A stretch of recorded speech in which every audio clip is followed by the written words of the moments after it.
Oh my God! Look at this. It's a little bit early. It's the chat. Welcome everybody. It's nice to see you all. Four people right off the bat. Boom! Look at this. Cool. We're popular. Joining me this week is Rasa as usual. Yes. Hello, Rasa. How are you? I'm okay. Yeah, good. That's good. We were just Having talking a drink. Oh yes, I'm Cheers. having some H2O today. I'm Oof, having some water. boring. And I got boring. an extra one here just in case, because I always end up drinking a lot of water during these streams, and then having to piss like 17 times. I'm doing some poached plum and blackberry cider. Oh, fancy! Oh, it's the cheap stuff. So is it really? Oh, okay. It actually is. £1.09. Oh, right. So it's about cheap. what? Couple of bucks. Yeah, for you, like free. I don't know how much is the difference, to be honest. It's about we're about double yours. So if it's £1, it's probably about $2 here. You know what I mean? Yeah, so $2.50. That's pretty damn good. 2.25.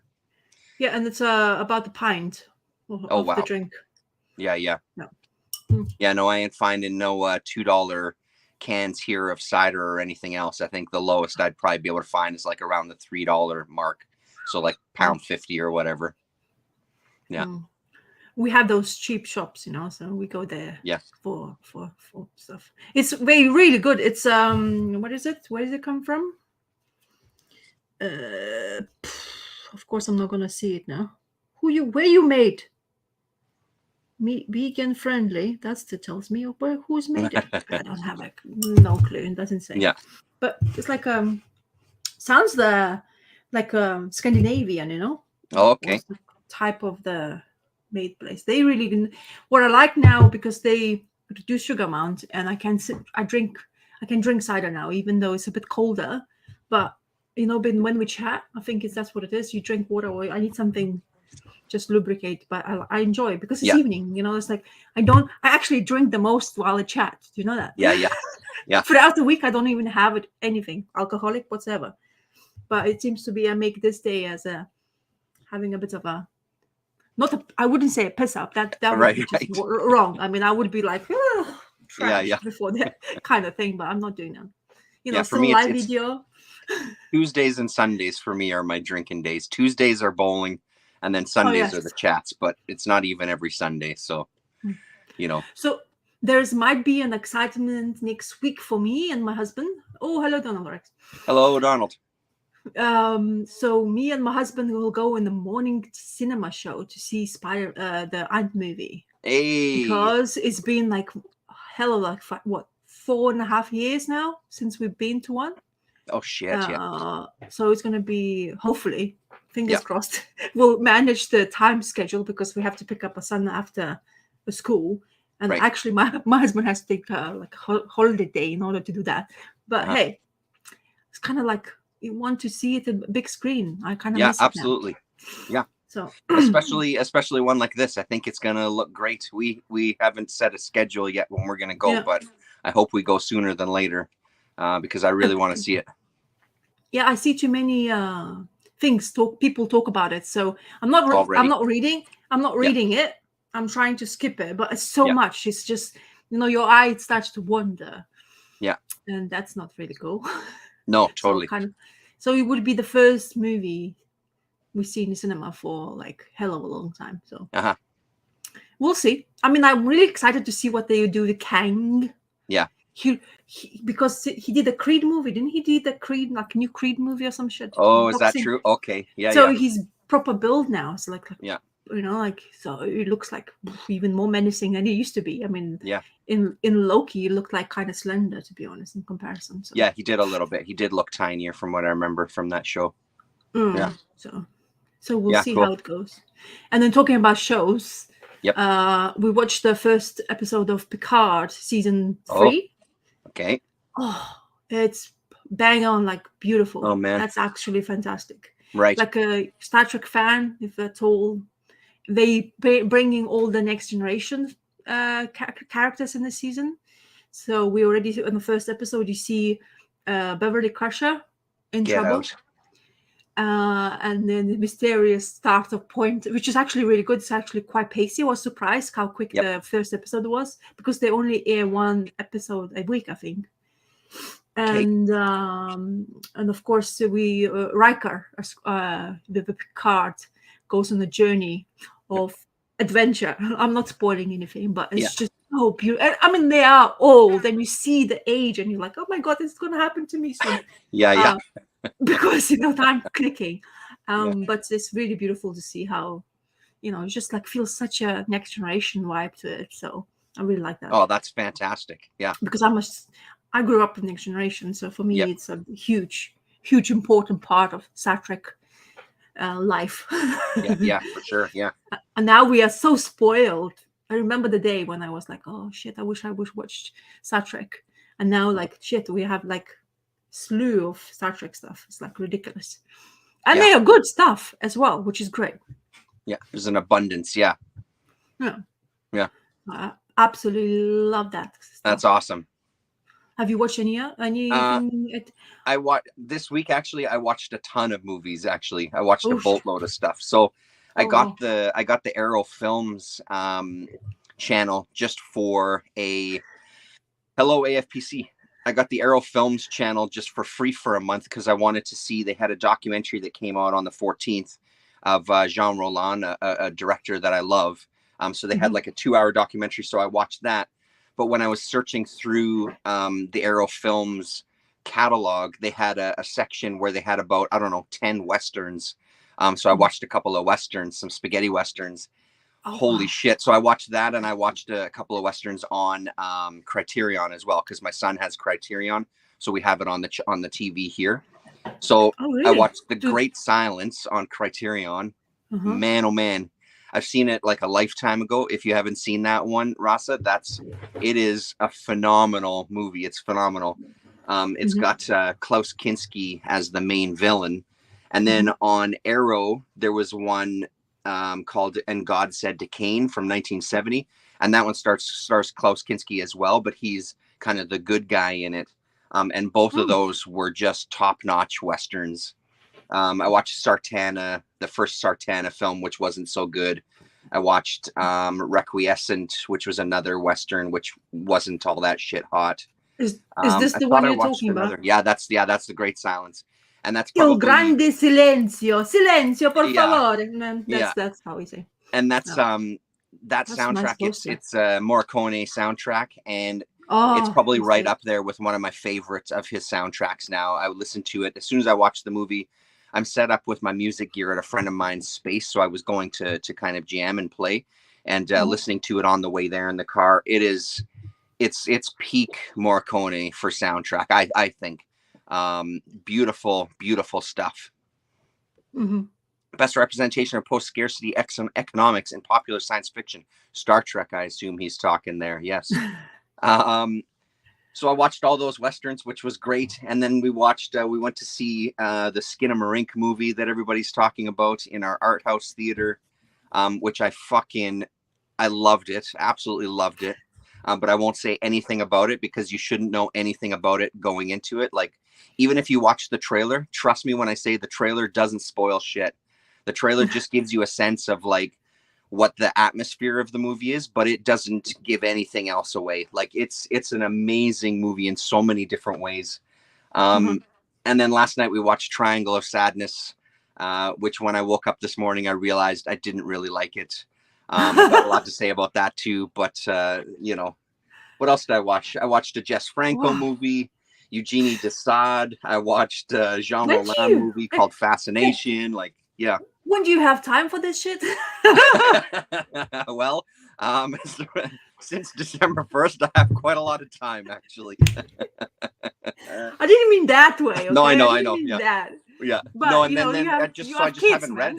I don't know what it's been like. I go through these waves sometimes with like art and reading and music and all this kind of stuff. And it's really, I've been jonesing for movies and just flipping through, especially Arrow Films channel.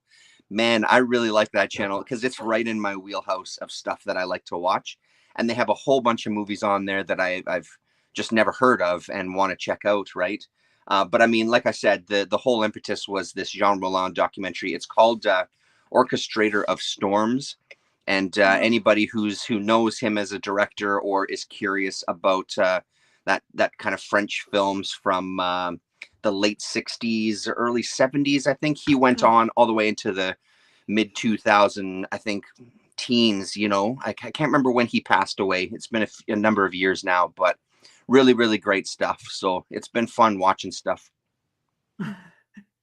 But honestly, that Great Silence Western, I think you'd really dig that one. It's a good one, man. It's really, really good.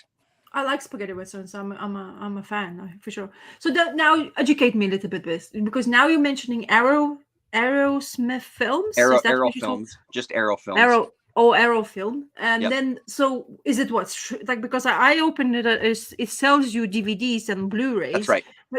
But I thought that's like a streaming service. No, it's not. They do a streaming service now, like, because everybody else is jumping on the bandwagon. They've always just done releases. They have a UK arm as well too. So Arrow Films UK, the streaming service, you'll be able to get some movies that I can't get here in Canada just because of the rights and stuff like that. But they've done a bunch of stuff. Hello, For the Love of Comics. Yeah.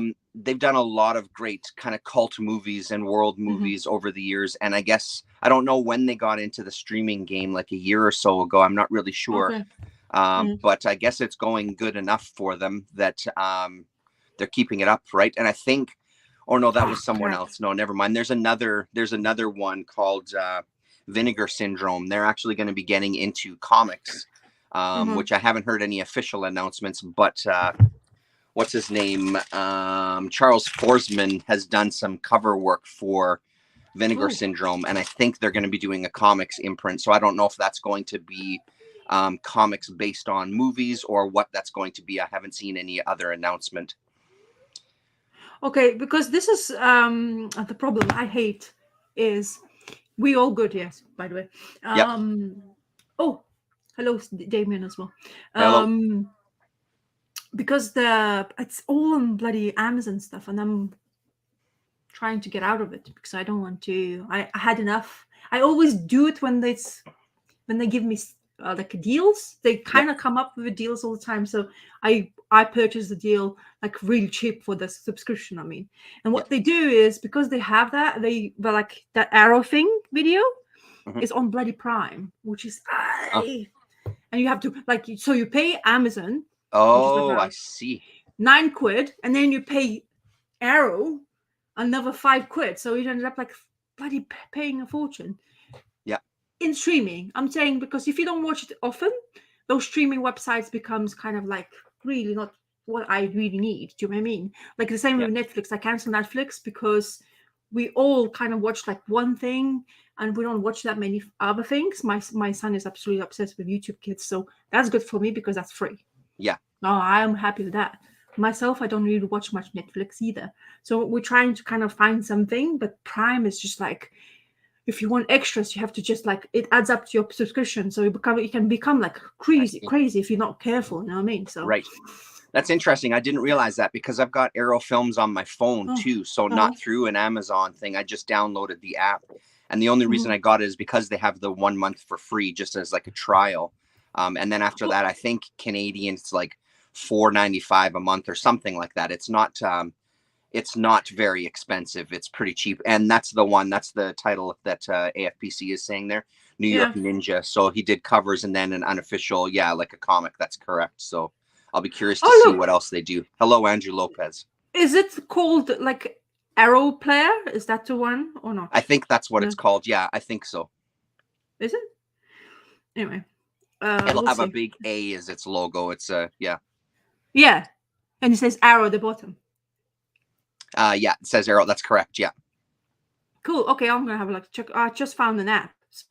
Is it just in India, or does Prime have some of the worst video audio compression or similar? Yeah, that's anybody know I don't know the answer to that. I'm not familiar enough with it. So that's the one. Yeah, you got it. Yeah, okay, that's cool. It. Oh, so you have okay, cool. So I can subscribe to that free trial as well. Yep. Cool. To do a month. Cool. Yeah. You see, sometimes like it's all like in India. Prime. I don't know. The Prime has audio things in generally kind of odd. We like when we watch movies from Prime, we have to like really put the volume up on the telly, which is kind of Okay. odd. Maybe that's similar, but I think it depends where you are geographically. I think that's what they base it off of, but I'm not sure. I'm just guessing. Yeah, yeah. And then now you said about Criterion. Is Criterion doing the same thing? Criterion's had a streaming channel for quite a few years now. Yeah, my son has had a subscription for, I think this is his second year in a row. So, and then we can sign on to it here. We can sign into his account here. So that's, yeah, I don't know if they have any promotions going. I'm not too familiar. I haven't really looked at it. I know a couple of years ago, they had a promotion, like a cheap month trial or whatever. And I had tried it myself at the time just to see what they offered. And then my son was really into it. So we get him one of those every year, or us and my mom rather. So he gets that. But the Criterion one is amazing. And one of the things, Skinamarink, there's some comparisons to Jean Cocteau's Blood of the Poet, I think is what it's called, and it's from 1930. They have that on Criterion. So finding these links and then having a couple of these very basic kind of streaming to see what potentially influences these, like we're going to watch it next weekend, see what that influence is and see how it compares, is kind of fun. So I'm just really in that mindset these days with film and stuff, that, and you know, my music and stuff been kind of focusing on too. So cool. Yeah. Oh, that's nice. No, that's educational. There you go. People talking about it now. I am finding out more stuff because there's so many things available. So if you're not hearing or nobody talks about it, like, so, you know, so it's, you kind of forget about stuff like that is existing in services. I usually do that as well too. AFPC. I'm totally fine doing that.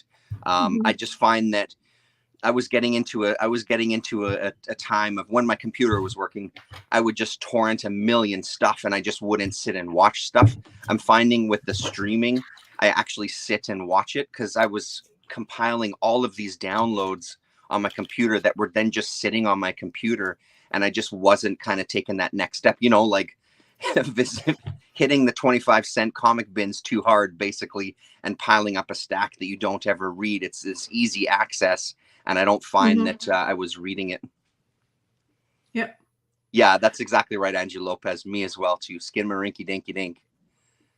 So that's the like a proper, because I don't digest horror that well, so I'm not gonna watch it because I've read somebody watched it and I couldn't like fall asleep after a while. So that's like saying no, Rasa, don't go there. Don't even attempt. Yeah, which is kind of upsetting to be honest. And sometimes because I do horror comics and I'm fine. It seems to be I don't react. You know, like it has to be quite really odd and you know all those bizarre stuff. It's honestly, it's one of the, you know, I don't know. I'm just going to say that I really enjoyed it. I'm not going to, I'm just going to say, because I have a lot to say about it, but I honestly don't want to spoil anything because I really think it's one of those that you really just need to go into cold. But yes, it is a horror movie. For sure, it's a horror movie. Yeah, absolutely it is. Yeah. Wow. And we saw it in this little theater here in town, our local Cinematheque. So this little art house theater, which made it even kind of better because the screen is smaller than at the theaters. The audio isn't like this surround sound, which totally added to the whole aesthetic of that movie already, which is this kind of VHS quality, very textured images, incredible kind of sound design throughout that whole movie. Reminds me of a bunch of different things, but it's something else. Yeah, it's something else. That's cool. Yeah. I mean, I remember watching, but no, I think I was stupid and brave in the same time, but we went to see this horror, like, you know, those Damien movies. Sorry, Damien. I know it's your name. The Omen, those ones? Yeah.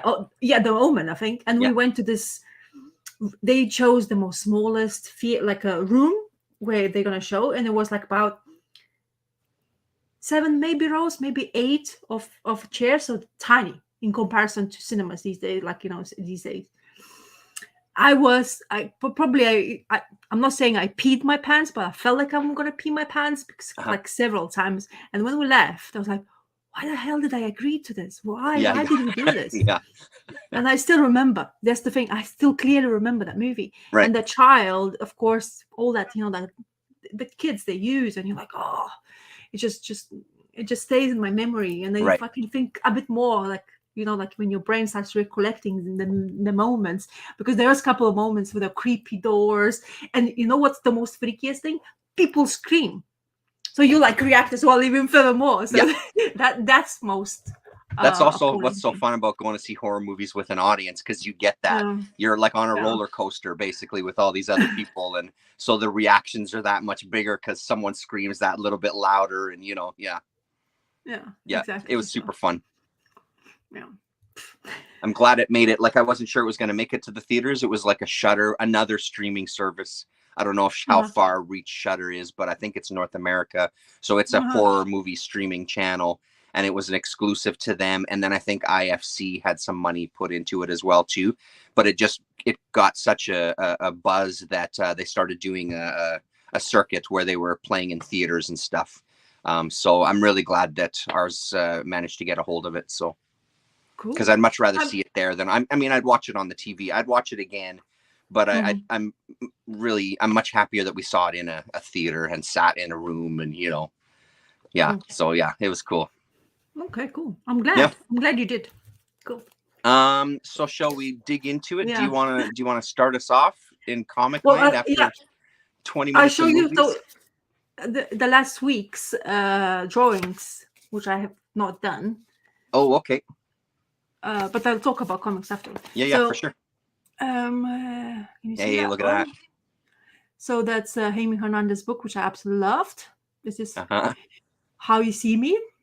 Yeah. So that's great. You remember, I told you I like that face, so I had to draw. Yep.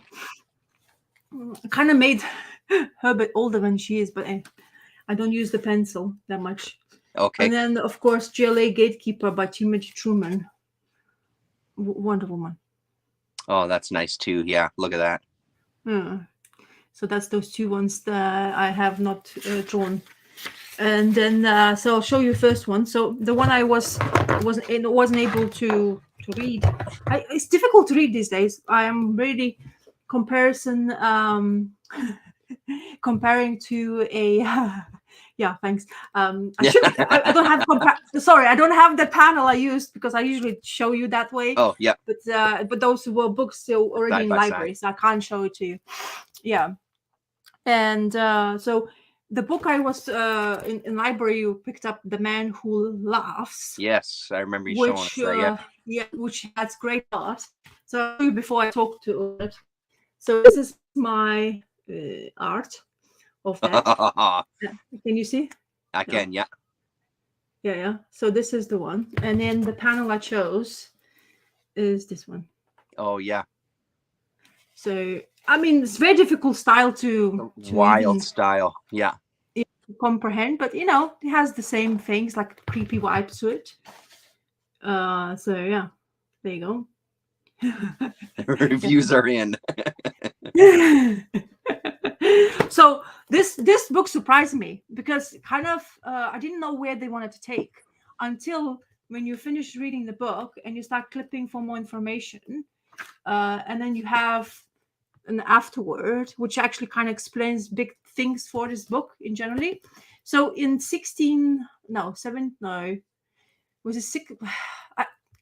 very early, Victor Hugo is original book creator, that's why they're mentioning him in here. Is interesting because they adapted it into graphic novel. So he made this book called The Man Who Laughs, and I think it was written in, let me say, 1940s. Okay.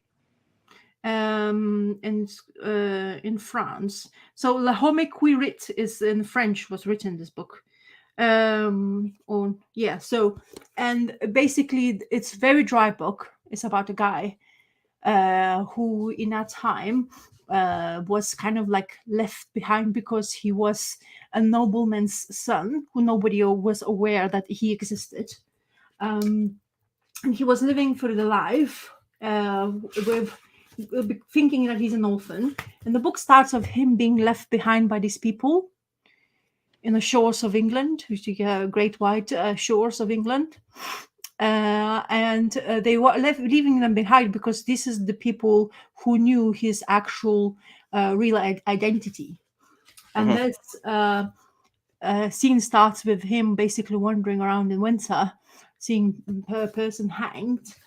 And it starts to the point where he goes walking and he sees this lady. I'm jumping, but what happened? So people who leaves behind him goes in the boat, and they basically, because of a storm, they will die no matter what. So he decides to write a confession to his to disclose what they did to that kid, and why this has happened to him, and his real identity in a bottle, like those pirate stuff in the bottle, and jump, like pushed in the water, and somebody will receive it one day, hopefully. But they didn't want it to die before they having that confession done.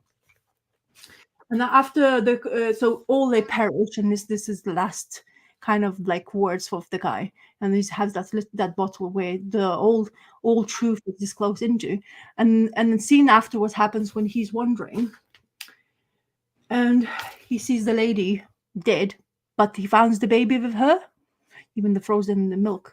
The great pages, man. Yeah, and the girl, we found out this is a girl, and he's basically, for some reason, even though he never thought that he will even do something to him, because it's just you want to survive, he takes the baby with him and starts wandering into nothingness until he goes into this town and being confronted by the wolf.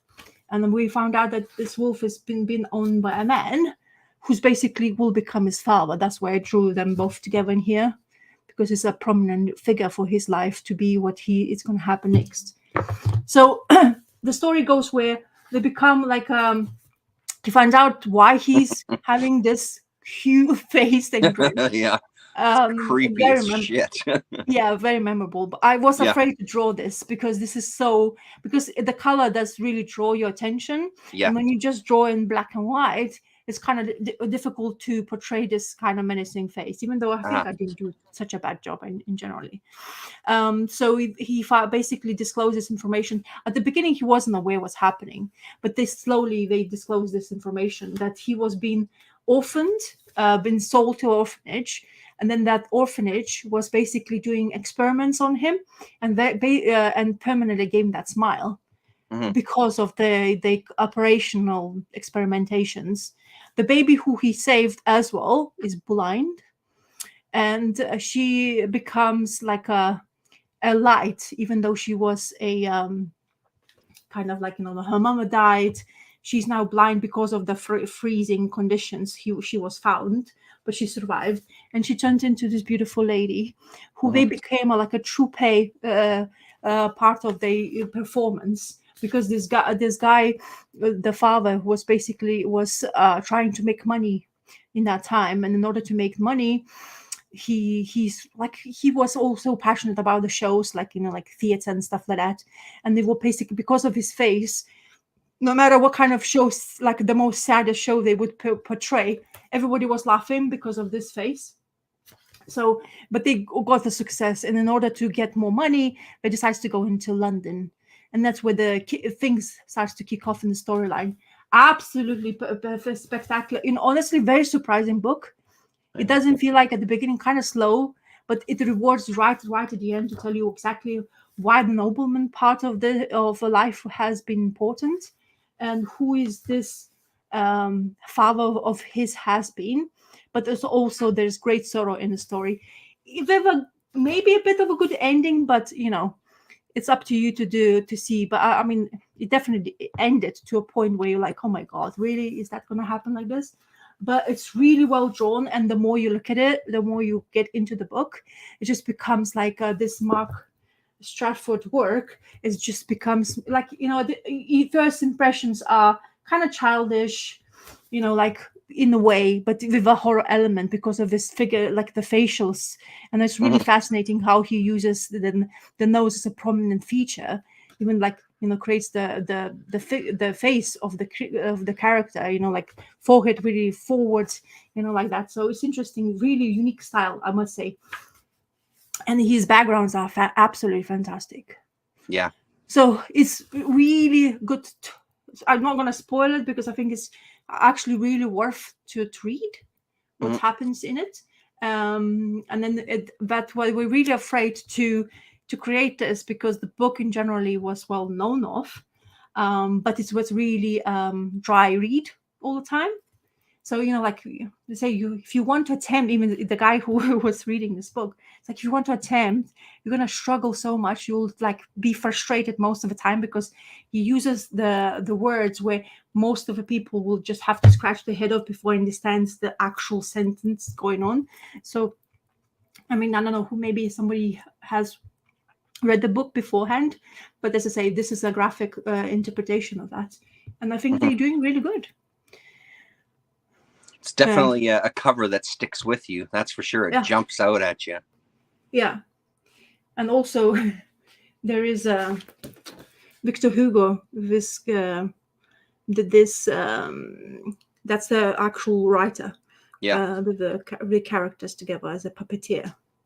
So yeah, very good. As I say, highly recommend if you have not seen it or didn't know that it actually exists. It does. It's published by Self-Made Hero.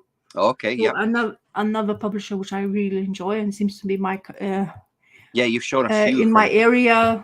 Self-Made Hero is kind of popular in here, but it's a surprising little book. As I say, very slow burn in the beginning, but it rewards you, which is great. I mean, if it wouldn't have a reward, I would be like, and I would like really enjoy the art, and I think it just drove the story forward, especially those scenes especially the scenes of darkness. He was doing that, like the snow area. I think it's really good captured the coloring and stuff like that. I love those snow pages. Like, hold that up for one more sec. The swirling and stuff when he finds that woman. Really nice.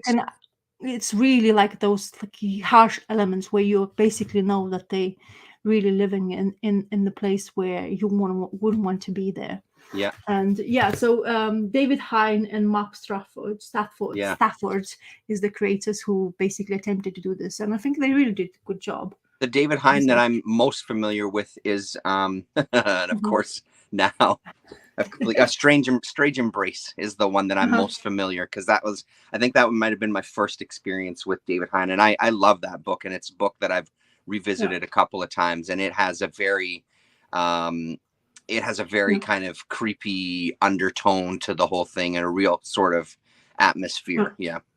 So based 19th century to 21st century people. And then there was a movie made of it too, right? And that was what Joker was created from. I think there was the Man Who Laughed movie, I believe, was what the Joker influence came from.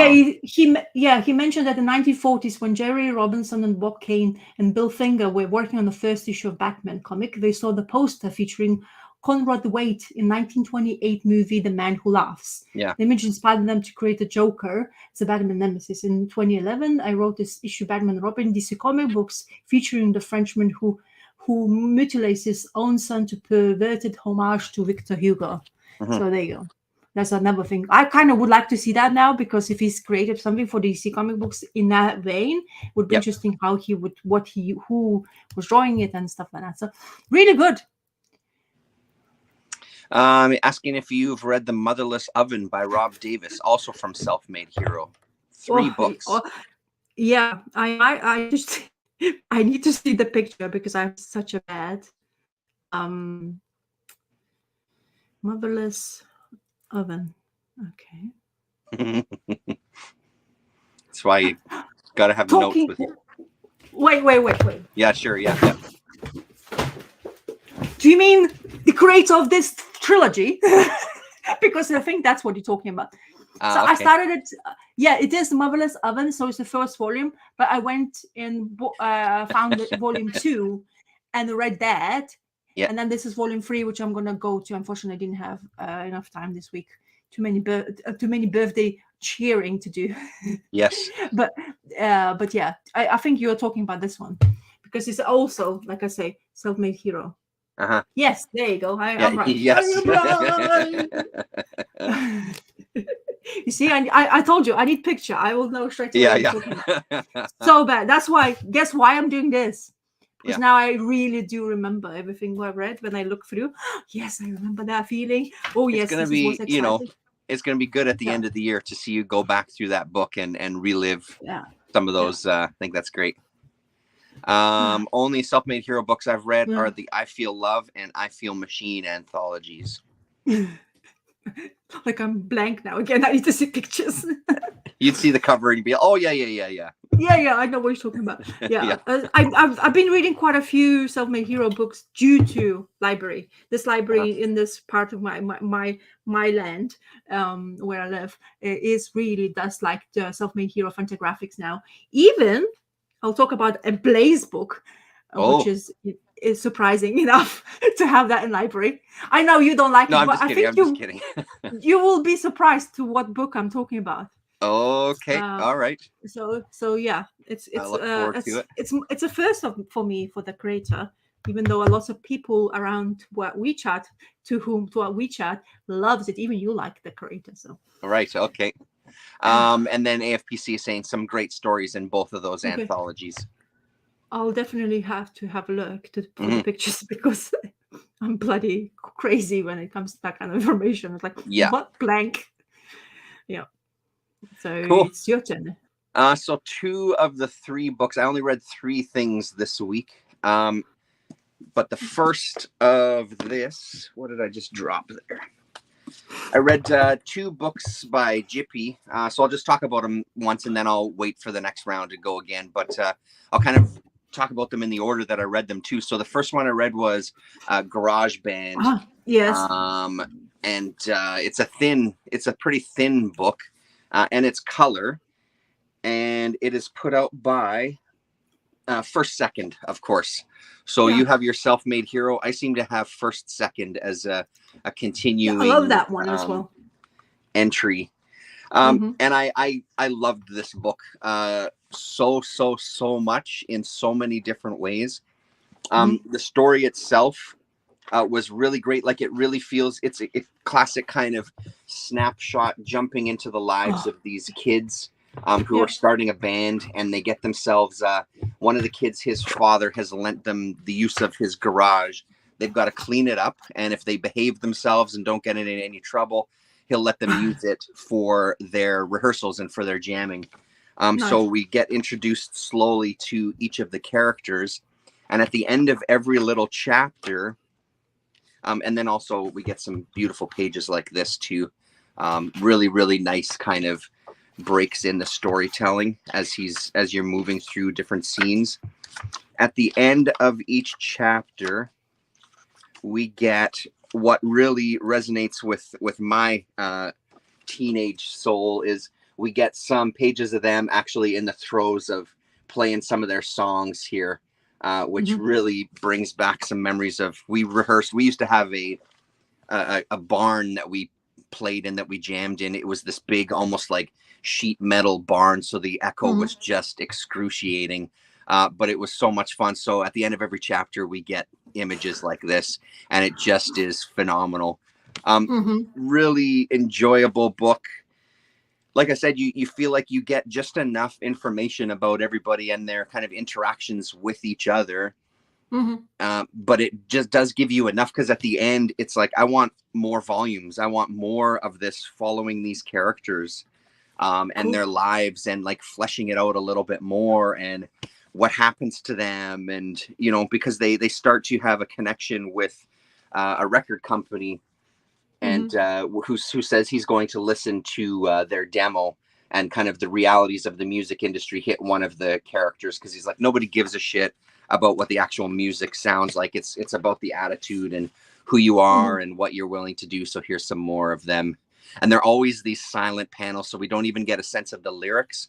They do end up talking about what songs they're playing. This one was written by so and so, and it's about his father. Like he wrote this song about his life with his father, and whatever it is. So you get a little piece of it. They do, of course, end up getting into trouble, and the dad does take their place away from them, and they have to find a new barn to jam in. But yeah, I could look at these pages all day.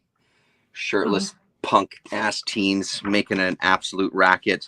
And it's great to be able to imagine the music that they're playing too, like energetic. It's energetic.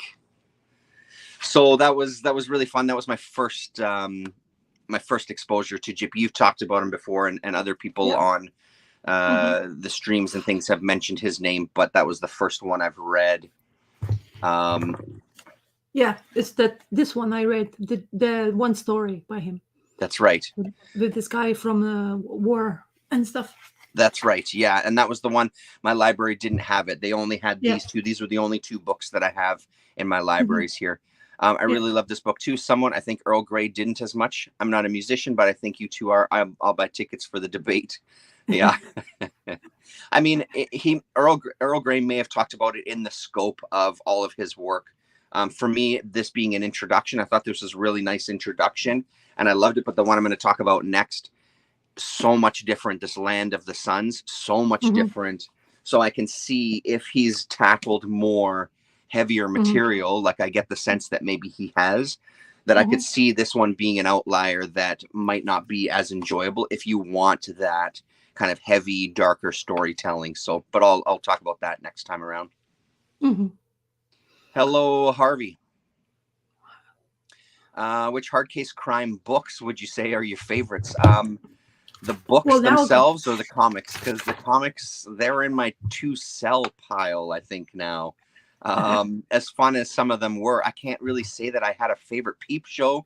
Peepland, I think is what that first series was, that first mini series was that I read. Yeah.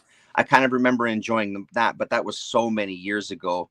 And then the novels themselves, the hard case crime novels, there's a number of good ones. Titles, they've been like 10 years plus since I've even read those. So that I'd have to go back to my bookshelf to tell you. But the Peepland is a good one to start with there, Harvey. Welcome. And also, the recent read of mine, frankly, the After Alcatraz. Yes, that's right. Recent release. It's really good. It's in hardcover edition. Yep. Also, hardcover and really well made. It's also that European format as well. So if you want to read this one, I really thoroughly enjoyed it. And also Mystery is, of course, published. They put out a Mystery. Yeah. Yeah, so we do enjoy that one. Yeah. And by the way, AFSPC, that I know exactly what you're talking about. This is the anthology. Oh, one sec. What happened there? Sorry, I muted you accidentally. Start again. I pushed the wrong button. This is the one. Oh, it's like really glary, but this is the. Oh yeah, I recognize that cover. I think that's another one that Gore Vidal might have spoken about. Yeah, I read this one as well. I got it from library like maybe a year or two ago. Yes. So I definitely know which anthology you're talking about. So yes, I told you I need to see the picture. So yeah. While Terence was talking, I was like looking at them on my stuff. Garage Band sounds too close to home. Absolutely. That's kind of why I enjoyed it, though. It was pretty great. My badly drawn Life for Me next. Okay, I'll make a note of that. Harvey says thank you.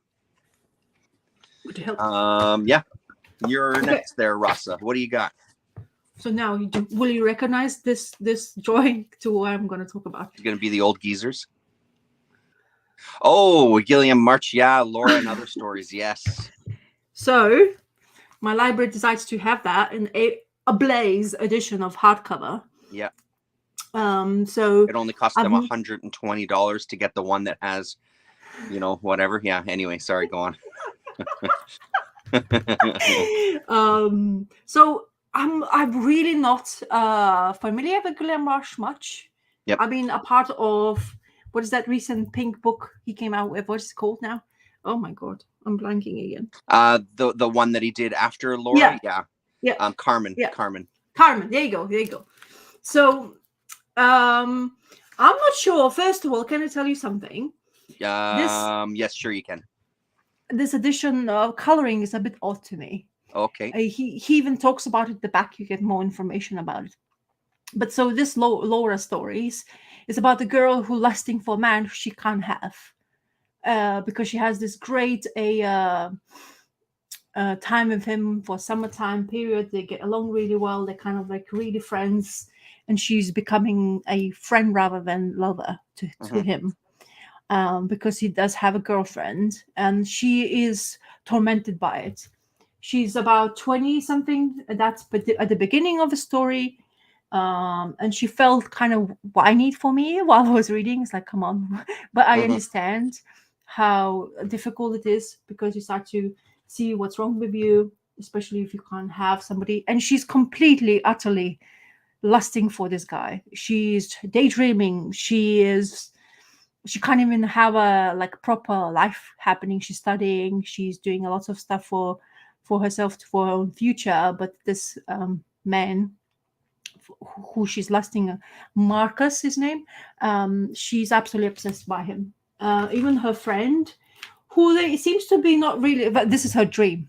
So they're lying in the water, they're having this great time, and he says to her, "Oh," and she's like, "Oh, look, the moon's so bright. I've never seen the moon's so bright before." And he's like, takes the moon and gives her to her hand, and you're like, "What the hell happened?" And then you realize it's a dream, and she wakes up, and somebody wakes her up. It's really weirded me out for the colors.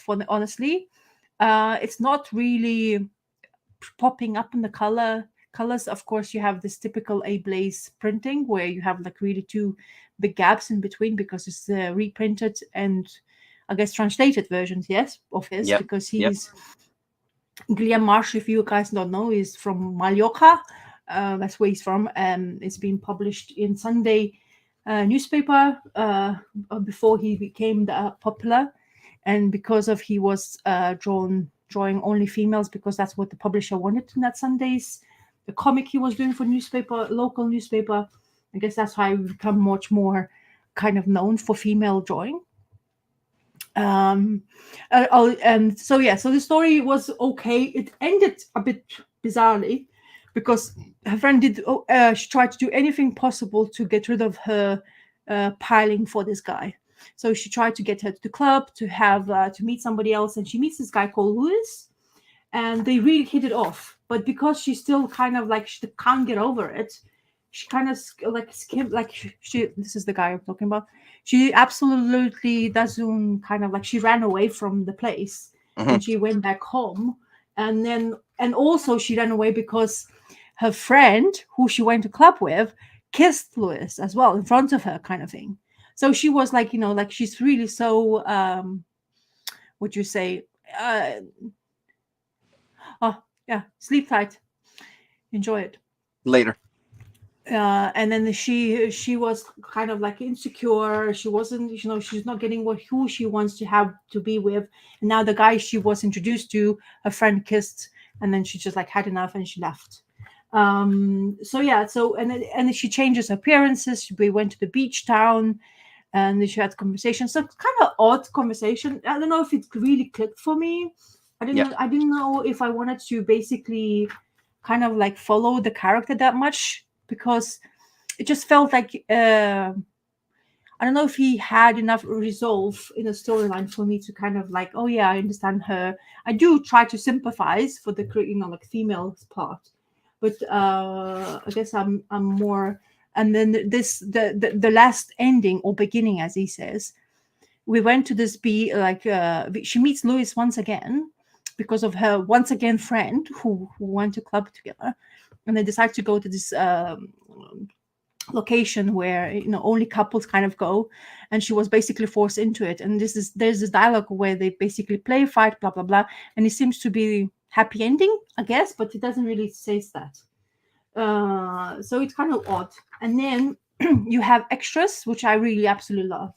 Yeah, I think that's where it really gave me a bit more. So you give us the story of his life, how he became as a creator, in 2003 he wasn't a professional artist and he was just studying economics, and he was feeling like he could do something, and then he got a job in newspaper, as I say, for the Sunday strip part he was doing, and that's how basically his artistic life started to become.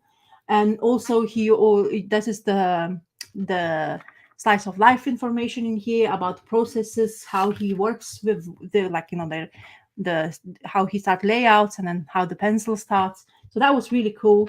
And also, to my surprise, he has a couple of extra stories, which he did mention that, but the most funniest one was where I'll show you. Oh yeah, so it's called Irene. And then he's talking about this girl before he was creating Laura and blah blah blah and stuff like that. And he does talk about Irene, who's a comic book artist, and she doesn't know what like she's struggling with being artistic and stuff like that. And then suddenly you realize that he's actually talking which is he, Guillaume Marsh, talking to Miyazaki, like in his brain, kind of explain why you're just doing the safe way, how you're not, exploring yourself, why you're only creating the stories of slice of life, rather you're going to a different genre and stuff like that, which was hilarious. Because Miyazaki, that's great that he uses the plane imagery too, because we just saw yeah, a Miyazaki movie about planes, and that architect there, or that designer rather, sorry, of the planes, has dreams where he talks to his kind of hero of plane design. So that's interesting. He uses that. Yeah, and he says even at the beginning of the story, thanks himself for the past self, or for giving him kind of like a kick in the butt in a way. Mhm. This is like if he's feeling like down or something, he does go back to the story he's written, and it's like suddenly like the way the quirky story when Miyazaki, while he's talking, because at the beginning we were talking and there's a female, yes, Irene, but then Miyazaki turns him back to Gillian Marsh and saying, why are you pretending to be a female all the time, and you always draw the females all the time. Yeah, so, and then he's like wearing a bra and stuff like that. Yeah, it's kind of like hilarious. And then of course there's a muse, and there's another story which I took the girl I drew. Yep. Is that panel up there? Kind of like the way she looks so dreamy, and it kind of, that's what I know Gillian Marsh off because of Carmen. Yes. You know, that's his signature look, because I think Laura is a little bit more kind of insecure way of drawing the character. Still is not really yet fully him to what we actually know. And then it goes back to this muse, and it's basically exactly what you think. Even those bath scenes, see those bath scenes, you saw them in Carmen, I think, and he kind of used that as an inspiration. So really interesting little book, to be honest. And this it's a good collection with this extra stuff. Yeah, exactly, with extra stuff, and it's really fascinating to see. And also, of course, you have, after the storyline, you have sketch pencils, famous for his beautiful nuded girls, and then of course the cover. You see how he started with the pencils and then the inks. He also talks about he's doing digital coloring himself, but he's preferring those more flat coloring scenes rather than being all those shadowy parts and into 3D. So he prefers the book coloring. Is that what you're saying?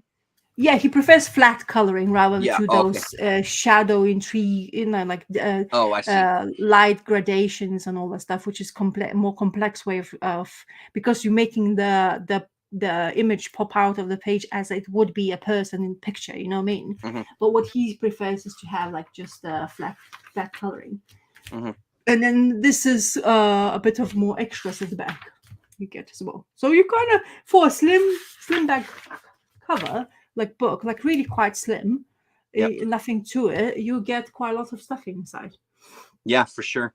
I remember I was getting Laura when it was coming out, and I was enjoying it, but now sitting here looking through those pages again, first of all, the style, you're absolutely right. Like there's something missing about the style. And I also remember feeling that I felt almost like that's it. There's got to be more. And I felt like I was left, I may need to revisit it. And I felt like I was left with, oh, surely this has got a couple more issues to kind of keep diving into this. It felt kind of, I was unsatisfied with the end from what I remember. The comparison, what he tried to do in here, so you saw multiple color choices with shadows and all the stuff. And when you start doing that Miyazaki, that's what I'm calling about flat colors. Yeah. You see, it's much more. Yeah, it's way better. But because it's probably much stronger in that, and he's been doing that for a longer period of time, because coloring is another beast you have to be able to do as an artist, especially if you're dwelling in all sorts of realm like comic books and stuff like that, which just takes a long time. I'm following a couple of the colorists who actually works for the mainstream comic books, and the intricacy of work they have to do. It's quite a substantial amount to honestly, to basically make this. And don't forget, color can make or break the comic. And I think that's what happens when you read something like Laura, for me, because I was jaded by the color. I actually felt like I had to have such a bright light to actually read it, because some of those blacks, they were so black, I couldn't even make up the faces. Mhm. to a point where emotionals was there. So very emotional faces, to be honest. And Yeah. now he goes to a simple lines to that, like I said to you about Miyazaki and all that stuff. And suddenly his characters become portrays emotion like this. This is proper example how emotions are displayed. Whereas beforehand, the faces of the characters in the lore thing was just not feeling right, Mhm. like scenes like that where the sun is coming right into him, but you Uh-huh. barely can make up the face because it's Yeah. too dark, and then maybe the tones of color, Yeah. depends on the It just printing as looks well. shit. Yeah. Well, I mean, unfortunately, but like, yeah. yeah. But as I say, so I don't know if this is just like the beginning stuff of his Laura's creation life, but that's what I really kind of like. It's good to me to be spoiled by my library to be able to find stuff like these. So Mhm.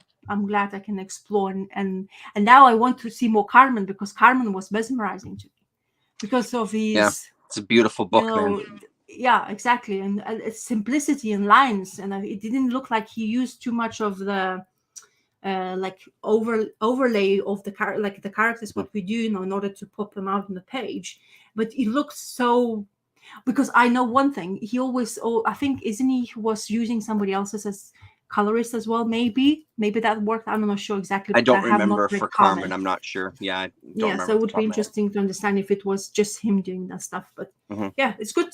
I mean, I've honestly, this book gave me so much more information about the him and where he's from and his background and how he came to be who he is now and having this popularity. Like from the artist of DC Joker series, that even tells you that Uh-huh. in here, plastered. So people. So a Blaze are trying to sell this book just because of DC comic books. Yeah, So of course. Yeah. selling point. Of course, you have to do that. But Yeah. so yeah, AFTC is cool. asking who some of the colorists are, whose work you're interested in at the moment. You're saying you were following some on social media. Okay, I'll have a look and I'll tell you when you Yeah. because that's gonna happen again. Yeah. So I'm so shit. You'll I'm get so back shit. to us. Yeah, I'll get back to you. I Yeah. promise. Okay. Perfect. I'll talk about while you're looking into that. I'll show this the Land of the Suns by Mhm. Jippy. So Oh this yes. one, in contrast to, so this is a Fantagraphics Hmm. book, and in contrast to the other book, like I said, it's not only heavier in kind of tone and story, it's also black and white, just total black and white, which adds to that environment. Um, it's it feels like it's the way that this story unfolds is really really nicely done. Um, it's this sort of I hesitate to say this post-apocalyptic world because I do feel like there's more to it that Hmm. the book doesn't explore. It feels like there's a whole other world with some answers. Hmm. So while it's really dark in a lot of areas, there's also this really lightness, especially as we follow through with this one male character who has a shitty relationship with his father. He feels that his father just hates him, and his father makes a point of telling him that often, that like you're just such a pain in the ass and that sort of thing. Um, Hmm. but you start to find out that the father has other reasons for doing this, to toughen up his sons. It's just the two boys and him. Their mother is dead. We get some information about that as the story goes on. One of the brothers seems a little bit simple, to put it nicely. Neither of them can read and write. The father still has all these memories of the world the way that it was before. Whatever's happened has happened. So he is writing journals, kind of in secret. The boys kind of end up spying on him and find out that he's writing.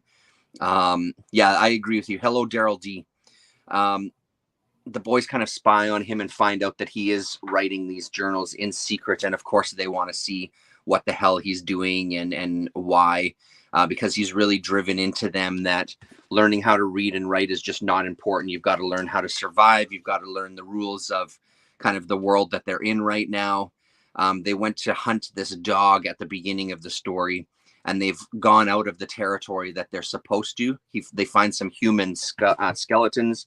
One of the Uh-oh. boys wants to take a bone, And the other brother says, don't, because that'll be a tell to father that we've gone further than we were supposed to. So you got to leave that behind. You can't bring that with us. And of course they end up lying to him, saying that they found the dog dead, etc. So, and you just slowly start getting more and more of what this world is, but it's really as kind of bleak and dark as it goes. This glitchy stuff. It kind of ends on a really nice note as these connections are made, as they meet some other people, specifically women now in their lives. They have some like a mother figure in their life who they call the witch, who looks like has had a relationship with the father in kind of the previous life before we've gotten to this point. They start kind of interacting with her a lot more, and that really changes kind of his mind about what his father did feel. So you really get this moment at the end where you can almost see the shift in the character on the page. And again, the ability to kind of portray that in a comic is pretty impressive, because it feels like you can almost see the panel where that would be the moment in the movie of it, where there would be a turn in his eye or the look in his eye or something. Really, really nice. And that comes like close to the end too. Such an intriguing story, because there's so many questions. Like, you have so many questions as to why things are happening and how did it get here, and what is it that his father isn't telling them, and what else is in this journal. You're kind of in the same boat as the characters some of the time. You want more and more answers, and that's what's kind of driving them forward and pushing them forward. But at the end of the day, especially for most of the book, these kids are they're horrible children. And you get the sense that everybody who's still alive is pretty damaged and has really just become horrible themselves, the shit that they have to do to survive. But amazing art. Like, these pages, like just seeing some of the pages again here, from like the dense pages to stuff here where there's a lot more white space on the page, is really, really beautifully done. And it's this real, like, to create this blackness, just that kind of scribbled, textured work there, ink work, really creates a nice effect. And yeah, I mean, it feels like, this isn't a guy who's half-assing it. This isn't a guy who's brand new to working in comics. He's honed he's honed his skills really, really well. Cool.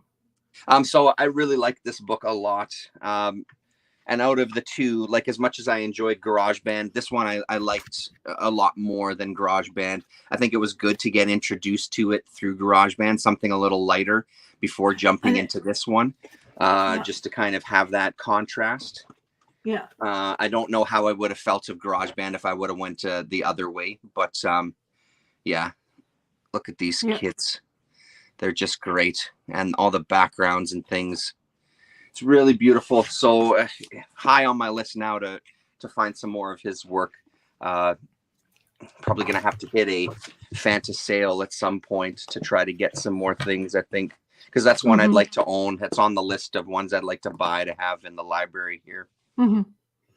Yeah, because GP's that one story is really trumps, because he has all the scratchy lines plus his watercolors, but they also use somebody else to like help with watercolors, because that GarageBand was probably his own work, because he was saying that he was lacking.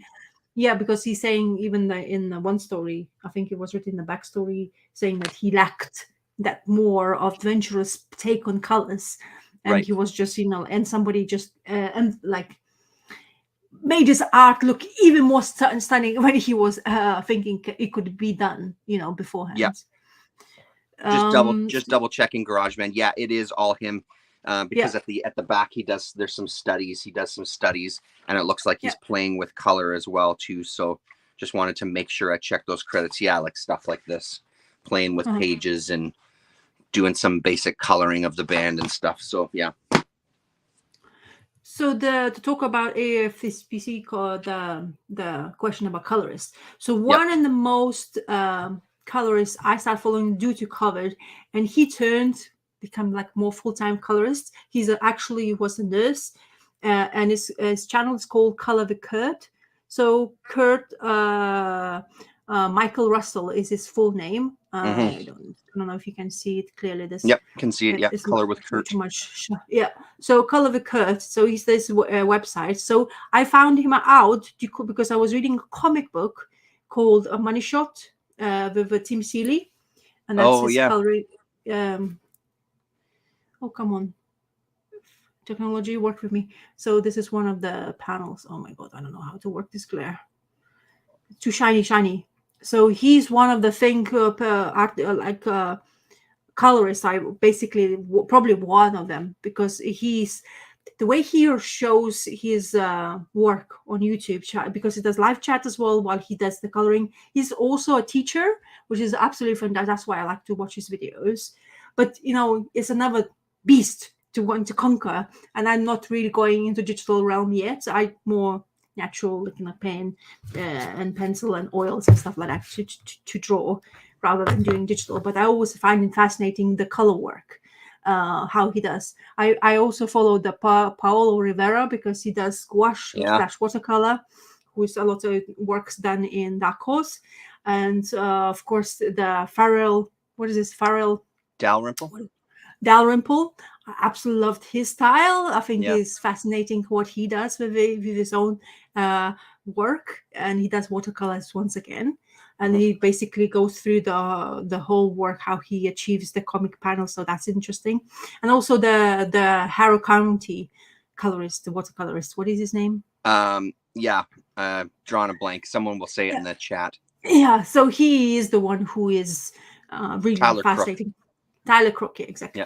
Yeah. So that's the creators I usually follow. Of course, there are more I follow because of his old world and stranger. Have you been looking at Jose Villarubia's Instagram and Twitter? He's been showing he's recoloring Corbin for all the Dark Horse Corbin releases, and he's been showing some samples recently that have been mind-blowing. And one of the samples I saw today, I think it's for the reissue of Den's Neverwhere.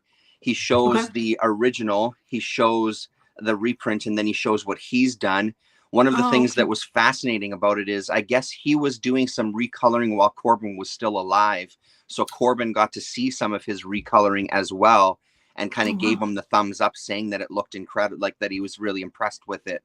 So that matched with what he is doing with this, again, just the few panels that I've seen, looks incredible. It's really cleared things up. It's still brought that richness, but some of especially with the Den panel that I saw, I think it was today that I saw it, there was a picture of him kind of doing like a 3/4 turn in front of a rock with some background, some people in the background, and his body and face was really in the dark. So Villarubia was able to kind of bring out the detail back in Den's appearance. Like, it was really nice work. It makes me really excited to see all those books. I don't know if one is out already, or if some, because I think they were doing, what is it, Bloodstar? I think they were doing Bloodstar first, and then he's going into the Den books, I think. So I'm not sure the timeline on those, but I think those will be ones to keep your eyes out. And especially with Daryl D here in the chat. Daryl, I don't know if, because Daryl is a big Corbin fan as well too. I think that's going to be a great project, and it looks like he's doing an amazing amount of work on it, and and doing really good justice to the original Corbin art color. So so that's what the creators I also follow, because this is inspirational. I like that work process stuff people show as well, because that's basically gets into the mind, and they talk the process, how they achieve the color, why they use that color in the panels, and Daryl saw that Den recoloring today myself, and Damien is saying doesn't think the Corbin books are out yet. Okay, hopefully soon though. I'll have to keep my eyes on it. So message me on Instagram to tell me about him, because I don't know if I'm you telling me the name and I'm looking in my brain and I don't see anything. I'll tag you in one of the images. So it looks amazing. So I bet I would enjoy that as well. So because I like that when people have another take, which is a very brave thing to do, especially Corbin, who has and also that he got kind of the okay from Corbin and himself to really gives you more confidence. That's a very good thing for him, to be honest. Exactly. Because it's the same thing with Daryl. that Michael Cho now is basically taken over his like style with his own twist, but it's like really Darrow. So Darwin Cook. What I'm talking about, Darwin Cook. Oh yeah. Okay. Yeah. So Darwin Cook's protege kind of thing, Michael Cho. So he's been doing a lot of like now covers for Marvel, I think, new books, and you can or even like in general he does that, and it screams. Yeah. Darwin Cook. Yes, honestly. I know which ones you're talking about now. Yeah. Yeah. So you're with a twist. Sorry, I'm mixing the names already. Yeah. Anyway. So yeah. So my last book. Yeah. Which You're is up. interesting. Yeah. My last book is for my art. Oh, nice. Yeah, beautiful. And then this is the book I'm talking about. So I am extremely not extreme. Yes, I always wanted to read Frank Castle books. I don't have his original take, but I think it is it by why I'm blanking his name now. Oh my god, what's going on for me? Rick Remender's done some Punisher stuff. Warren Ellis has done some Punisher stuff. Yeah, but Frank Castle in particular. Well, Frank Castle is Punisher. What I'm talking about? Yeah. Yeah, I'm going crazy. Anyway, so in generally, I am a Max series, Marvel Comics. I'm sorry, yes. I should drink. I think I should drink more because my memory. Please do. Yeah. Chug-a-lug, Donna. Yeah, but in generally, I also the Max series. I have some comic books. I don't have the complete era of Max series, explicit content of Marvel, and of course, Punisher is one of the great. Easy read for the week. There's going to be a lot of blood happening and punishment and lots of bullets going to fly around, but it's fascinating. So Marvel employed Victor Gischler. Apparently, he's a celebrated crime novelist who attempted to write a Punisher series for Marvel. Anyway, and it wasn't disappointing whatsoever. Goran Parlov and Jeff T. Palo is creative. So the main book, the chunk of this series, was drawn by Goran Parlov, and the story was based in Louisiana. And it's a great picture of Punisher being strung up a little bit. So really good beginning. I really like this panel first. And then I'll show you the panel I picked, actually, to show you my art in comparison. If I remember which panel I picked. Where is that panel? Oh, it's a great fight scene. This was like momentous. Oh, yeah, there you go. So this is the panel. Oh, yeah. And this is my take on the panel. Yeah, it's great. Yeah.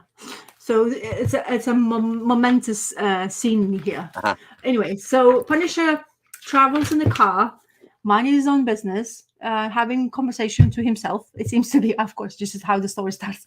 And he's passing this group of kids, apparently in the term, what do you call them? Spring break, where kids go nuts and they start drinking and driving and having a good time. And the Punisher passes by in the only petrol station in the area, and he doesn't know if he's going to reach any other one, so he decides to stop and goes into the shop and starts to have a bad feeling inside straight away. Very suspect, this little shack of the place where they sell gas with a lot of interesting memorabilia, I guess, and your hillbilly type of the salesman. And of course, the kids who was on spring break doesn't have a clue what's happening around them because they don't care. We're drinking, we're having a blast of the time. And of course, he's the Punisher, Frank Castle is going. It's like, no, I don't want to get involved, and I need to deliver the package. And of course, the package is in the boot of his car. And the guy is being tranquilized in order to be delivered to the destination he's going to. So he's going to New Orleans. And this place is Louisiana, part of, I don't know, land of craziness, I guess, where wilderness. No, there's nothing happening, just one road connecting to the places. And of course, there's a lot of swampland, gators, and all that stuff. So he leaves and he decides to stop to see if the crew of the misfits will be passing him by, just in case, because he has this like nagging feeling in his head. Of course, they don't, and he's like, "This is suspect." But I shouldn't do this, but he can't because his brain just telling him to go back and check it out. So he does that. That And is a when he goes, neckhead on Punisher there. Holy smokes. yeah, no, he's built, man. That Yeah. guy was eating like mussels for lunch and breakfast and Yeah. whatever. Steroids, maybe pumping some steroids. So anyway, so he goes back, and of course everything is shut now. The place where he just went was bustling and hustling with people. Suddenly is deserted. Nobody's there. Actually, the shop is closed. So he wanders around and sees this absolutely lovely chick who's having conversation with him. And we're having this conversation, and Castle is like, not really cool. Something is going on because she's absolutely crazy. So one of those crazies. Yeah. And of course things happen. So what he finds out, they caged all the kids, and of course the guys, they strung them up but above the water, and all they in shits now in trouble. And Castle is like, this is going to be a toughie, but it gives you a background to what kind of trouble those kids are into. And we find out that this people means business. Yeah, holy. So yeah, I wouldn't want to stop. Okay. Wow. I wouldn't want to stop in that hillbilly land of Louisiana. Yeah, I've heard stories. I don't know how much that's true, but is this anything to tell, or it's just made up? Hopefully, it's just made up. But if that happens, hell no, I don't want to be next to the swamplands in America for sure. Yeah. It's beautifully told. It's absolutely fantastic. Of course, Punisher does his punishing thing. What we found out about this, spoiler alert, people, I'm sorry, but it's actually quite a intriguing part. They eat people. That's why they take them, cage them, and they fry them like a bacon, Yeah. And they're absolutely crazy, Fine like the Chianti.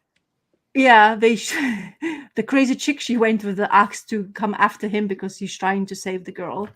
And then the Punisher, you think he's built there, but wait a second, he meets his match and a half. So that's the Punisher, and then he meets a beast, a triple size of him, basically, who's absolutely crazy. He kills for pleasure, of course. He goes because he has too much energy, so he basically whoops Punisher's ass like big time. He thinks like, no, I'm going to be fast, and he just gets him to the point. And because he's such a crazy, he decides that, because I have too much fun. Oh no, I have too much energy, because he's filled up from human flesh. Now he's all fed. Everybody's happy about everything. Life is going miraculously good. He goes and attacks the gator, and decides to just, open the gator up. That's fine. And it's like the biggest gator in the area. They called him what is it? What does he call them? Wait. General Lee. The gator was called General Lee because of the sheer size of him, as you can see in here in this panel. So trumps the other gators quite nicely. So yeah, that's how crazy this is. It's really worth reading this story. I'm not gonna tell you the ending.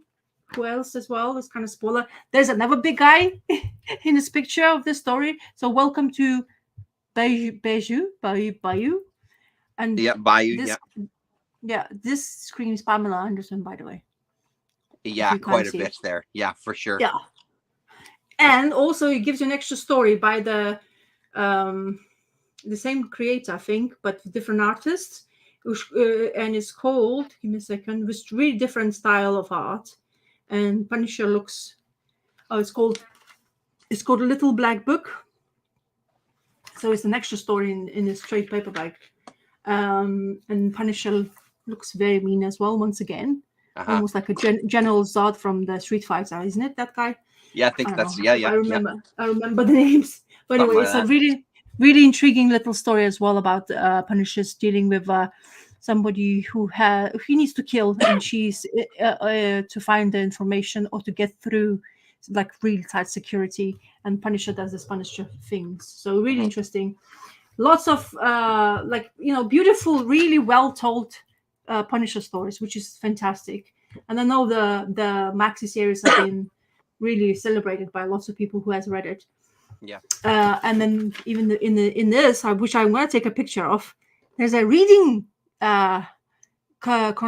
reading chronologically, which Okay. sometimes is very difficult to find. And this is, if you are Marvel Punisher fans, this is the reading list for people to go through if you wanted to. Wow. Basically go in the chronological order. Yeah, really cool. Absolutely fantastic. I got this from the guy on Twitter as well with the other previous week's books. Yeah, Billy Haynes. Yeah. Yeah, so he has this one. It's actually quite popular as a trade paperback, which is surprising enough. But he gave me a deal, which is good. But I as I say, I have those Max series for Punisher, but I don't have all of them. You know, it's difficult to get into. My husband actually is the one who was supposed to read them, but I end up reading myself. Yeah. But seeing Punisher portrayed this size, and then somebody whack him to the pulp, really, and hang them strung up, you know, seeing like how he's gonna get out of it is quite interesting. I guess you need crazy in order to get him crazy, you know, to put them on the floor. So it's funny, but one of the best definitely Punisher stories I've read. Very entertaining. I don't want to keep saying it because Daryl's in the audience, but there's a one-shot Punisher with Corbin doing the art that the kayfabe guys looked at, and it looks like an insanely good story, just a one-off. I think it might be Warren Ellis writing it. I don't remember, but it looks incredible. So yeah, and AFPC is saying it as well. I'm not a huge fan of the character either, but the little bits and pieces that I've dipped into, the art is definitely the draw. And some of that stuff for sure. I think it will be entertaining enough. This stuff really good to get to read. I think Maxi series, because you have the Warren Garth Ennis is very prominent in that. Lots of Garth Ennis actually seems to be. Yeah, quite a lot. I think. Yeah, Steve Dillon was there, part of it. Goran Parlov was there. Yeah. So, and then of course, Rick Remender has done, which I have not read. I have not yet found it. It's kind of difficult. So that's the main name I was pushing in my brain. Rick Remender had some Punisher series, which I really like. Remender's Marvel work. Absolutely, it was a fun one too. That was one I eventually hunted down in singles. I've long since traded them away, but that was the run that led into Frankencastle, where Frank Castle becomes like Frankenstein's monster, and it gets really out there and bizarre. It was fun. I remember it being fun when I read it, but it didn't stick around. It got traded away eventually. Yeah. So yeah, and I after you talk about your book, I'll show you what other two books I have. Oh yeah, sure. Yeah. From library. So for my last one, just a single. I talked about this a couple of weeks ago. I grabbed it. I don't even know how long ago at this point. A couple of weeks ago at least. From Silver Wolf. This is Nightmaster issue number 1. So it's Tim Vigil stuff, and this is from 1987 by Silver Wolf. And it was pretty fun. One of the interesting things was the from the top, the little kind of blurb on the inside cover. Just talking a whole lot of nonsense. I wish I would have written down some best passages, but talking about how we're doing things that are original except for this title and this title and this title. And no, we weren't. They have this character called Grips that is very familiar to Wolverine fans. And they say, no, we weren't ripping off that character, which is just reads to me like, yeah, bullshit. You're trying to get some notice on your books. There's nothing wrong with that, using influence. But anyway, that little note aside, basic little story, but it was it's one of those books that the art is what I was here for. I do enjoy some Vigil. I'm not a Vigil stan, I guess, but I do like what he was doing in this. There's some really nice panels, and I love, like, this. To me, this is classic Vigil, this type of stuff. I'm not as familiar with his trajectory as an artist and when he started. This feels like this is earlier stuff. from him though, so it was cool to see. But there's some panels like, I love this page here. I thought was pretty great. I'm a sucker for these long, skinny Ooh, panels. look at I that thought that was moon. nice. Is that a moon? Yeah. Oh, The moon in lovely. the background, and he's always waxing philosophical about he's working for death, fighting against evil, and I'm going to feed death these souls. And I love this panel too. This feels like a old pulp character type of something you would see on a movie poster or something, or like a Moon Knight or something like that. So there was some really nice touches in here, but it didn't feel kind of prime Vigil by any stretch. And then here's the one that I used for today's screen cap there for our stream. Thought that was really nice too. So an interesting character. I think there was a couple of issues of this, 3 or 4 issues. I'm not sure. AFPC probably knows the answer to that there. But like I said, I couldn't really tell you much about the story other than it's very basic. This guy's had some trauma happen to him, and he is exacting revenge on all these criminals. And he's just, he does look like a mad bull. Yes, exactly. Yeah, that moon. And he's just exacting revenge on anybody who he sees is unfit and kind of even dabbling in any sort of crime. But I mean, dude, look at that. It's really nice stuff. Like, he's got a really cool style. Yeah, it's really pretty cool, it's man. pretty great. It looks So like Moon Knight. I don't know how easy or difficult this is to find, but if you ever find yourself through some 50-cent bins and you see this, or honestly anything from Silver Wolf, I don't see Silver Wolf stuff too much. It feels like it's usually worth your time picking up just to give a chance if it's cheap enough. And here's our kind of final page for this first issue here as he's set to fight this clan. So pretty great. And the other bonus of stuff from this era is seeing all the ads of all the other stuff they were releasing. So you get little blurbs. Yeah, this is Nightmaster AFPC. Yep. You get some blurbs of some of the other books that they're currently releasing, which is also great. So not too much to say about it, but I did really like it. It was a really nice read last night before going to bed to kind of end the week. But that's it. That's all that I read this week. I'm just going to scroll back to see what AFPC was saying here. Love Silver Wolf and Greater Mercury stuff. Tink and Portal especially. Tink, I don't know the name. I don't recognize that name. And then Nightmaster. Correct. Yes. Yeah, that's it for me. Yeah, me too. I'm not that much, which is kind of like, wish I had more time for the comics, but sometimes you have to do what you have to do. At least I have some read, and also draw, which is my kind of like really enjoying in that. Do you know who owns Legendary Comics, or is this new publishing house? It doesn't sound familiar to me. Anyway, so I found this new stuff my library is getting hold of. It's called Head Wounds Sparrow, and Oscar Isaac presents, like, I guess those famous actors now getting into Comic Land as well. So I don't know anything about this. I hope it's not going to be bad. It's Brian Buccellato who is writer, but we have Christian Ward as a artist. So he's very much of digital artist realm. Can be absolutely fantastic. Sometimes you can hit and miss. The sceneries, I think he's using photographic things to help him with that, and he's quite a photorealistic. But I will see what it is all about, if it's shit or not.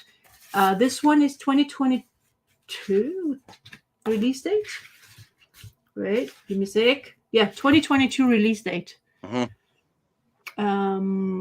So it says in the back is here.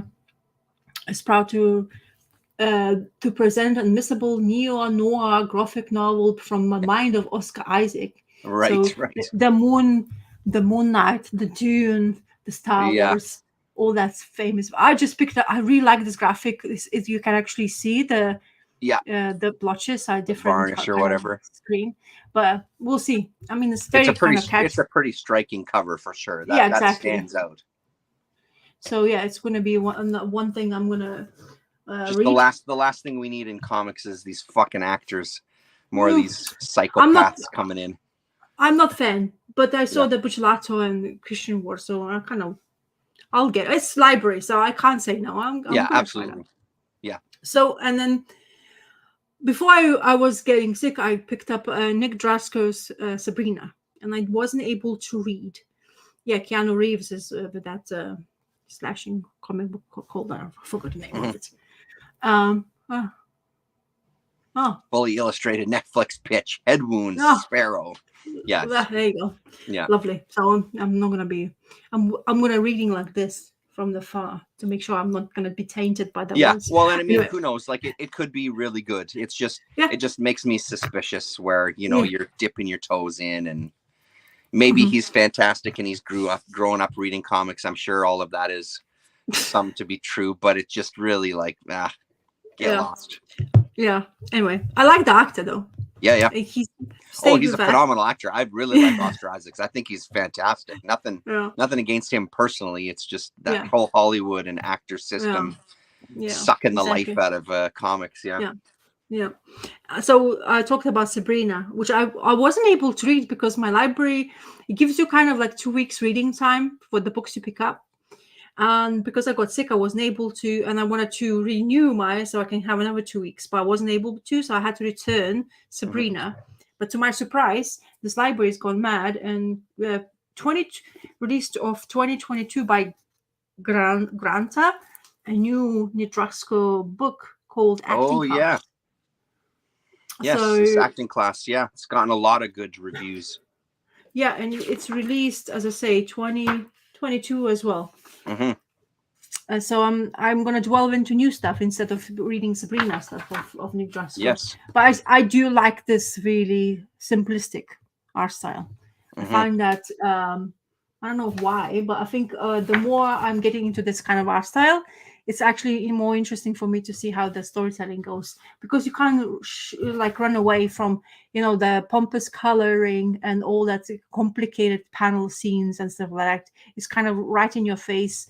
And I don't know how, what judgmental things I will have, but I'll read it definitely because I'm intrigued by his, and a lot of people has opinions, I guess, about last time I wanted, and you can see some naked scenes. There you go. A man beauty in the, in the spa, whatever. Yeah. No, actually, it's a prison. Oh, sorry. What do you call it? Not a spa. Or a spa. or different name for the prison, I guess. Or a cell. Anyway, will be interesting to see. So this is another thing I picked up from the library. So as I say, my library gets this kind of stuff. Yeah, AFPC just saying the same thing I was. Yeah, spa. Yeah. I'm going down to the spa. I'll be there for about 10 years. Imagine. That's actually quite a good, maybe I just invented a good word to say about that place. Did time at the spa. Because the way it's background is simplistic, you can't try to wear. I wasn't sure way, and then afterwards I saw the gates and all that, like the bars. The bars and stuff like that. Yeah. So it's funny. Anyway, so that's another thing I found. Actually, thankfully I didn't pick more because sometimes I overtake too many and I kind of have this ginormous stack, and I was like, so I don't know what to read next and kind of thing. So, and then sometimes those 2 weeks just gets away from me because I don't tend to like to keep too long for the books, because I have a couple of books. You can reserve some books, whatever they have in catalog, so I don't have to travel miles to get a book. But it depends on people who has it before me or has a reservation before. I can wait for a year sometimes for reservation, which is crazy because I have one. They have only 1 or 2 Floral Gal volumes, and they had one, and I wanted to read, and I've been waiting for a month now. Yeah, the waiting list is huge. Yeah, so I guess the waiting list is quite a bit. Yeah, because you talk about greatly. You gave me a volume I enjoyed. Remember? You send it one of the things, so I really like it. So I want to just do again and dwell in that world because library would have it, but I think you'd really get a kick out of it too once you got into it more. I think it would be in your wheelhouse. It's Yeah, Yeah. it's a fantastic book. Yeah. There's plenty of reading material to do. Yeah. I really like the Vulva Viking. Apparently it's out, but my comic guy Yeah, it hasn't came yet out this week. mentioned that. Is it? Yeah, it came out. I haven't got it yet either because I ordered it too late from my shop. My shop, Yeah. thankfully, was able to Thorgal's Jane Foster. Yeah, that's right. Someone said that on Twitter too. Can't remember who it was. Anyway, apparently it's out. Like I got to my shop to order it for me, which I was Vulva. absolutely excited to get. It's the new Fun Girl. where is she? She's up here. It's the new Fun Girl book there, Yeah. Andrew Lopez, Vulva Viking. It's out, which I'm super excited about. She's shown some stills from it on her Instagram. And when you said you ordered it from my shop, it honestly never occurred to me to reach out to my shop to see if they could get it. So I did, and they're like, yeah, we could totally get it. It just might be a little bit late. It won't be in this week's one, but maybe a week or two after that. So hopefully I get it this week or next week. I can't wait. I'm so excited to read that thing. Like, very, very excited. Yeah, well, that's the thing. My guy, hopefully, maybe for him takes, because we're across the pond, so it takes a while for us sometimes. Now with the shipping, they say it's a nightmare. A comic book guy was telling me that. I believe it. How complicated it is to order comic books these days because of, everybody was complaining. Oh, it's just one delivery service. You only have to go through one man, and you had the delays and blah blah blah. Now you have 100. Well, not, I don't know if it's 100, but you have quite a lot. Yeah. And he says, most of the time I'm just making sure that I actually know what I'm ordering, from who and what I want. Yeah. Because it's becoming because he still does his friends help him still, but he's like one man show. And he picks up the phone. That's the beauty of him, So one person works in the comic book shop. You ring him and he still picks up the phone, talks to you. Yeah. And he's like, are you sure I always say, are you sure you can talk? It's like, yeah, don't worry about it. So I gave him a ring once in the blue moon, and he said, don't forget the date of the free comic book day, which I really want to go to, because Rick Remender is going to come out with something new, specifically a new comic book day. Oh, really? So I definitely want to, because he's been quiet now. He hasn't been producing any comic book on the shelves, which is kind of weird because he's been pumping comic books like right, left, and center. So yeah. I wanted to see what he's going to come up with, and it looks kind of intriguing. I think I've seen it once, the stuff he's going to come up with. So, but yeah, I want to go and see. And it's funny is because the new comic book day gonna come out on the same week as King's Coronation Day. Oh, okay. Which is, I don't know. He says, I don't know if it's going to be free comic book day, because everybody is going to be about all the. Get your milkshakes ready. Isn't that something that was happening in the UK for a bit? People throwing milkshakes at politicians, or am I mixing up stories with somewhere else? Was you're it? right Yeah. About milkshakes, but people take it seriously, okay? The crown, and you can't there's say... no doubt they take it seriously over here too. Like it's picnic parties, a street party, like a street picnic party with tables. I've seen actually plenty. So so I'm not sure if I'm going to be partaking on that week, but we'll see when he's going to come. Anyway, if I don't go there, he usually keeps me free. I just ask. He just says, "Go on the website, tell me what you want, and I'll keep it aside for you." Yeah, which is great. Awesome. That's the beauty about having a comic book guy who's been. I've been customer off for years now. So since how long? Not since the beginning of YouTube, was it? Or since the beginning. 10 years. Wow. Yeah. I started with him. Well, not the first year, but I think there's like a second year when I got a bit more, like I braved myself into actually. He was the first comic book shop I ever went to. Mm-hmm. I opened the door and it was petrifying. But then he made a conversation with me, and then kind of the ball started rolling. So I was going in there. So so it was interesting to see. But it's a great, honestly, for a guy who's been doing the business for so long. Still has some passion going forward with all this. That's great. Like price increases, different shipping problems and stuff like that, which is mesmerizing how much belief he still has in comic books. So which is great. So I sold a bunch of comics to 204 Comics here in town. And when I was there, they got a notification. They made an official announcement too, but Chip Zdarsky is coming to make an appearance at their shop. And apparently he got in touch with them because he's doing this cross Canada kind of tour, because he is Canadian and he's hitting all these smaller towns. And, like usually we're the flyover province, people fly over Manitoba and Saskatchewan to get to like Vancouver or to get to Ontario, right? So yeah, but he's you're like stopping right in the middle, isn't it? Yeah, right, dead center. Yeah. So he contacted them and said, I did my research, I looked, and he says that you guys seem like a shop that's really into comics, like you're about comics. So I'd like to, is it okay? I think he asked them, is it okay if I stop and do a signing for like 3 hours at your shop? And at first, when the owner got it, he gave the email to the guy that he works with. He's like, this has got to be bullshit. Can you just take care of this? And I don't even want to, but it turned out it was legit and it was really him. So they're like, of course you can come here. That would be fantastic. Happens in like May, I think they said. So, or no, maybe not May. I don't remember. Anyway, I don't remember the date, but even not as a huge Zdarsky fan, I'll definitely go to support them, because now the thing they're thinking of is like, now we've got to make sure we promote the shit out of it and get a lineup down the road, because if this doesn't go over, this is not going to happen again, right? So, which is pretty exciting for them as a smaller, newer shop here in town.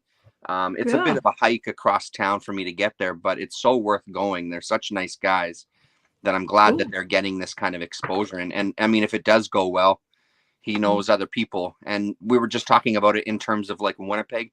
We've had a lot of older artists and creators come, but nobody that's kind of like hot now. We've always had kind of the people who have been from another generation, who it's still great to see them and still great to have them come through. But this is a guy who's, he's kind of currently, because he's still writing Daredevil, isn't he? He's kind of currently hot, you know what I mean? So, yeah. Doesn't he do this DC work now? I don't know. Yeah. Honestly, I don't know. That could I think very well be he's true. been doing some Batman stuff, isn't he? Okay. I mean, I'm sorry. Maybe I'm mixing with somebody else, but I think No, you could be right. Yeah. Yeah, but it's not even his real name. So what's his real name? That would be interesting to find out. Oh yeah, I got no idea. Yeah. What's your name, man? Yeah. You go. Who are you? Instead of signing, instead of signing the book, say, "What's your name?" Then. Yeah. No, not that one you write on the books, but what's actually your name is. His was one of the ones I got suckered into buying the first issue of, a Daredevil one. I think I've still got it, so I'll probably bring that one to get him to sign, just because why not? So. He was famous first as an artist, so. Sorry, say that again. He's famous as an artist first. Yeah, that's right. Yeah, what was it? Sex Criminals or something? Wasn't that the big book of his? Yeah. Yeah, I had actually like maybe first 5 issues. And Andrew Lopez, I would take your word for it, because again, I'm not up to date on new kind of creators and stuff, so I've honestly got no idea. So that could absolutely be true. Yeah, I agree with that too. But it feels like he also feels like a guy who is kind of, yeah, again, maybe I shouldn't say too much, but he feels like he's that kind of creator who's dipping in to kind of help promote his name and is taking on his own stuff, because he doesn't want to stay with those companies. He wants to go and do his own thing. So, I mean, jumping on the back of that is really a smart idea, to kind of then go and promote yourself. But I totally hear you, AFPC. You're not totally wrong about that by any stretch. Yeah, I'm sure he's paying out of pocket as well too. Yeah, I believe he probably is, because it seems like he's really at the helm of. He did this poster for it and everything that he started sending out to shops. So it feels like he's really first up and on the front line of making sure that everything goes smoothly.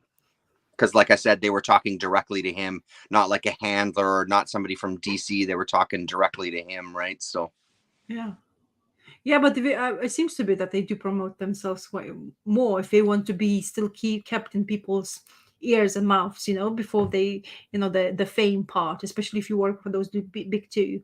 I'm wondering if they, I don't know, I don't remember if I ever even wondered that, but does not big two or pay them for going into those comic book conventions? Aren't they promoted by them as well? No, I think that the conventions pay to get them there. So but I don't think the companies have anything to do with it. Obviously, I'm sure they encourage them to go, and they maybe give them some, I don't know if they even give them posters. I have no idea. But I imagine that in those situations, they're still kind of on their own because you're trying to promote yourself, grow that following, so then you can get the next contract with DC or Marvel, and they want to kind of keep hiring you, right? It feels like it's this self-promotion side of that industry, and a lot of those industries that are very the word that's escaping me, you know what I mean? Like they're it's up to you to kind of get the business for yourself. The gig economy, I guess, like a gig industry, right? So yeah. Well, kind of sad though. But yeah. And also, ones, I mean, when you think of like Marvel and DC, it's like, well, we're not going to promote Batman. Like, we don't need to promote Batman. It's fucking Batman. If you want to go out and do a tour, you're on your own. You know what I mean? I could see them having that kind of attitude as well, too, right? Like, we don't have the resources to promote all of our artists and all of our writers. Like, those things exist. You go out and do it yourself. And I think that's part of that relationship that keeps that hustle kind of culture alive, too, right? Which is also a big part of it. Yeah. Cool. Sad though. But cool. I don't have much else. The only one that I haven't read it yet though, is the next issue of The Adventure Continues #2, and I see it's a new artist, and you know, so and it feels like it's not a continuation of the first one. So I don't know what the heck. Kevin Altieri is the artist. Nothing against his art. I am vaguely familiar with the name, but again, it's not. Oh, sorry, I'll make myself big here. It's not. So I'm not sure what's going on with The Adventure Continues these last couple of volumes. I hope everybody is okay. I hope he's okay. I hope his health is well. But it really doesn't want to make me pick up these books anymore if it's always going to be kind of a crapshoot as to what I'm going to get, because I don't want a different artist every single time for these kind of Batman animated mini series. I want what I want, you know. So anyway, at least we've still got the audio adventures. It doesn't seem I have requested it from my comic book guy, so maybe you could basically give me a shout if you read that one before the weekend, so I can maybe see if I want to order. Because you know, if it's not up to the par, what we both like, you know, I can buy something else instead. Because my pull list is shreked like to a point, so I have to be very picky to what I want to pick up from those new books these days. So I'm gonna try to read it today. I'd started it before the stream, but I never got through it. I think because I opened it up and was kind of like, shit, because this was the first time I looked at it today, so I was a little disappointed. So I read like a page or two, and I'm like, I don't even know, you know. So we'll see. I'll try to give it a read though, for sure.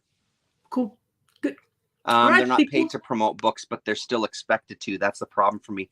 I wonder if, I mean, again, I'll take your word for it. I don't know. Are they expected to go promote books on their own? I guess so, if they want to kind of keep themselves employable, right? I guess that's, again, the issue with having this kind of hustle culture and gig type of work, right? Where it's on the employee to hustle to get that next job, right? So, yeah. Cool. Okay, everybody. Thanks very much for hanging out. AFPC, Andrew Lopez, etc., etc. It was good to see you all, and we'll see you next weekend over on Ross's channel. Okay, later. Don't forget the thumbs up.